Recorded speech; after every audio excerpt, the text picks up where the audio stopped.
I am now joined by one of the few senators willing to speak to us on the record about the charges being leveled against Pedro Espada by the Attorney General. Marty Golden is a Republican, represent parts of Brooklyn, and he joins us live in Albany tonight. Senator, thank you for your time. Thank you, Liz. Well, it's good to see you. You've always been an outspoken sort of guy, so let's hear your initial reaction to Senator Espada and Cuomo's bombshell today. Well, it's, I believe the Senate committee or the State Committee, the Republican State Committee, said it perfectly. This is a trifecta where you have the top three leaders of the Democratic Senate all under investigation. It is a culture of corruption, and the people in upstate New York and the people in downstate New York are fed up.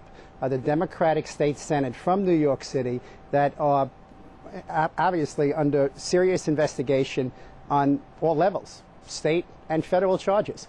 So to me, that's pretty significant.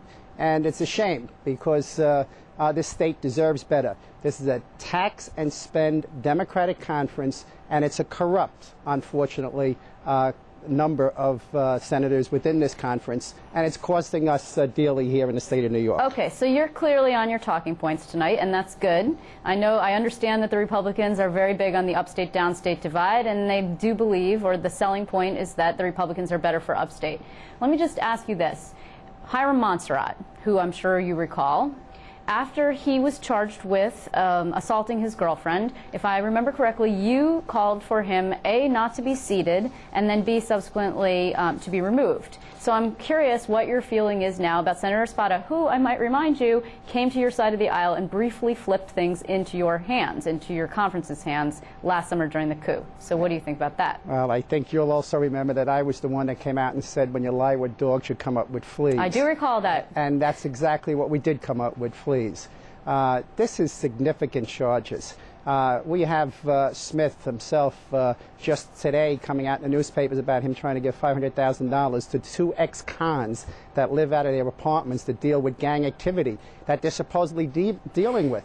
You look at John Sampson, who says he's got nothing to fear, but yet he refuses to concede to the investigations and turn over the subpoenas. And now you go to Montserrat, and you turn around, and now we're going to go into Espada. Espada is $14 million, Liz. Yes, it's a lot of money. I understand. But let's just say, to be fair, Republicans have had their share of scandal. Let's just think about Mr. Villela. I'm sorry. The former Senate Majority Leader, Joe Bruno, who we referenced earlier in the show. Joe Bruno was not charged with any crime. He wasn't. Yes, he was. No, he was not charged. He was found guilty on federal corruption charges. He was found guilty after he left the Senate. After he left the Senate, he was found guilty on charges. You're splitting it very fine, Senator. Do me a favor. You picked up two names. You picked up Villela, and you picked up Joe Bruno. Okay. How about the 20 Democrats that have been locked up and indicted and arrested over the past 6 years? Senator, I don't think that the Democrats have the market cornered on corruption. I think that, yes, it's true that the prevalence, but also, let's be fair. They got 20. If you want to go to There's odds, more. I just can't remember them all, I'm sure. But let's be fair, though. There are more of them than there are of you. So percentage-wise, there are going to be more of them who are doing bad things and getting charged with corruption. The state of New York deserves better. If somebody commits a crime, they deserve to go to jail. If they break the law, they shouldn't be the majority leader of the state of New York. They should step aside.